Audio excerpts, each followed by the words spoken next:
Halo Bapak Ibu semuanya, ketemu saya lagi dengan Dr. Roni Tamba di channel Anak Sehat dan Berkualitas.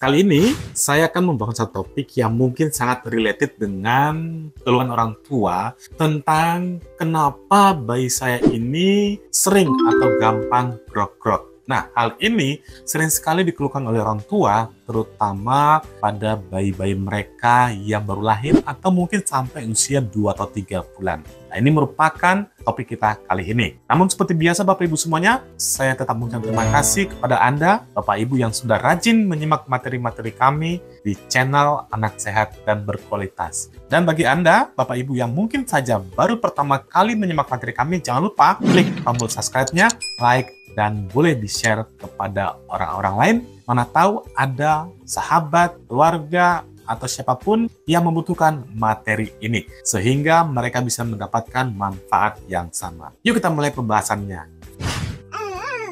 Bapak Ibu semuanya, keluhan grok-grok ini merupakan keluhan yang sering diutarakan oleh orang tua kepada saya ketika mereka membawa bayi mereka kontrol, ketika bayi baru lahir, atau ketika imunisasi. Mereka menanyakan, "Dok, bayi saya kok sering grok-grok ya? Jangan-jangan dulu pas lahir itu tidak dibersihkan air ketubannya. Jangan-jangan air ketubannya keminum, dan lain sebagainya." Nah, ini merupakan contoh-contoh daripada kekhawatiran mereka. Ada lagi mengatakan, "Dok, jangan-jangan bayi saya itu sedang pneumonia." Nah, ini merupakan juga salah satu kekhawatiran yang memang Bapak Ibu semua, hal itu wajar terjadi. Karena kita yang dewasa ini kan sudah nggak grok-grok ya. Mereka membayangkan kalau grok-grok itu seperti pada dewasa, itu adalah sesuatu hal yang mungkin mengganggu kesehatan mereka. Nah, inilah yang menjadi concern kita hari ini. Bapak Ibu semua, sebelum kita membahas kenapa demikian, kita harus tahu dulu apa sih perbedaan saluran napas bayi dengan dewasa,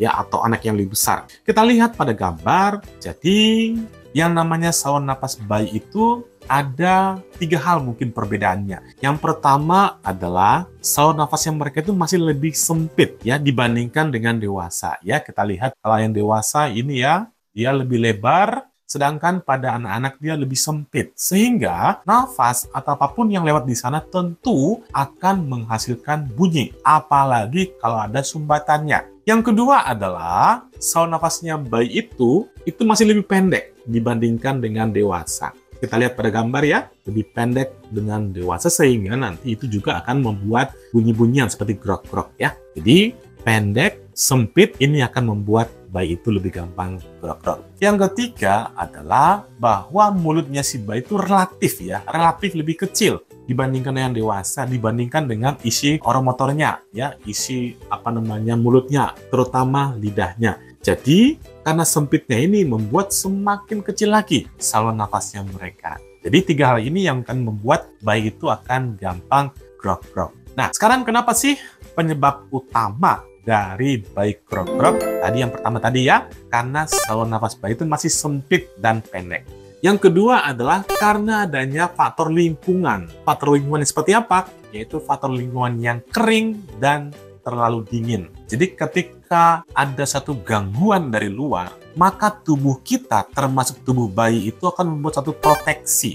Ya, proteksi. Jadi mereka itu akan memproteksi dirinya lewat apa? Lewat menghasilkan lendir. Supaya misalnya nih, ketika ada debu, itu debunya atau kumannya tidak nempel pada saluran napasnya, sehingga mereka akan terproteksi dari infeksi. Atau misalnya suhu terlalu kering atau terlalu dingin, maka lendir-lendir ini atau saluran napasnya akan memproteksi, menyesuaikan agar bayi itu bisa terlindung daripada efek dari suhu dingin ini atau suasana kering ini.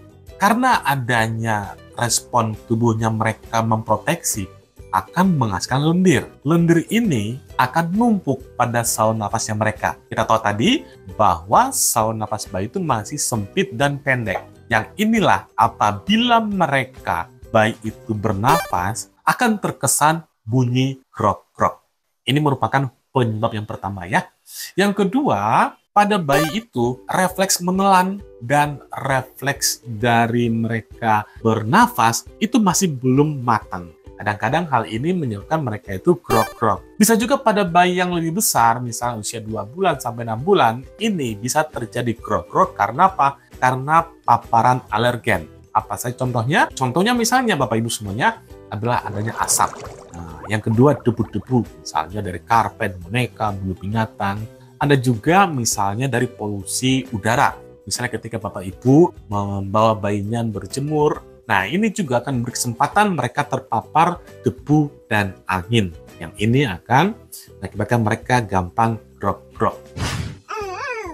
Nah sekarang bagaimana sih cara penanganan kita kalau misalnya bayi kita itu grog-grog? Yang pertama adalah hindari pencetus dan penyebabnya. Ini yang terutama. Suhu terlalu dingin, suasana kering, paparan udara, atau debu, angin, asap. Nah ini harus kita hindari supaya bayi kita itu terhindar daripada grog-grog tadi. Yang kedua, kalau misalnya sudah terlanjur grog-grog, maka kita mungkin beberapa kali memposisikan bayi itu tegak atau semi tegak. Supaya apa? Supaya lendirnya bisa jatuh ke belakang, bisa ditelan oleh mereka. Itu adalah penanganan yang kedua. Yang ketiga, tentang menghilangkan atau mengeluarkan, ini masih kontroversial ya. Ada itu alat-alat yang mengeluarkan, menyedot gitu ya, tapi beberapa kalangan tidak dianjurkan karena hal ini akan membuat saluran nafasnya mereka akan semakin iritasi. Atau misalnya, kalau misalnya kita hilangkan, kan akan muncul lagi. Kalau pencetus atau penyebabnya masih ada. Tentu ini akan membuat kegiatan-kegiatan daripada membersihkannya akan berulang-ulang. Kalau berulang-ulang,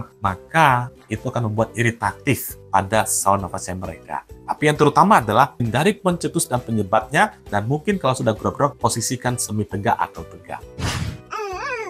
Bapak Ibu semua tentu ada yang khawatir nih, kira-kira kapan sih yang namanya grog-grog ini berbahaya? Kapan sih saya harus membawa bayi saya ini ke dokter? Nah, ada beberapa kriteria yang bisa Bapak Ibu pertimbangkan. Yang pertama adalah jika bayi itu mengalami yang namanya kesulitan bernafas. Misalnya nafasnya jadi lebih cepat, ada tarikan di dada, mereka itu lebih rewel misalnya gitu ya. Atau jika bayi tampak lebih pucat atau malah kebiruan atau cyanosis. Ini merupakan kriteria yang memang mau nggak mau kita harus bawa ke dokter atau ke rumah sakit ya. Yang ketiga, jika bayi kita itu grog-grog disertai dengan demam, batuk yang berat, atau malah bayi menjadi tidak mau netek, tidak mau menyusui.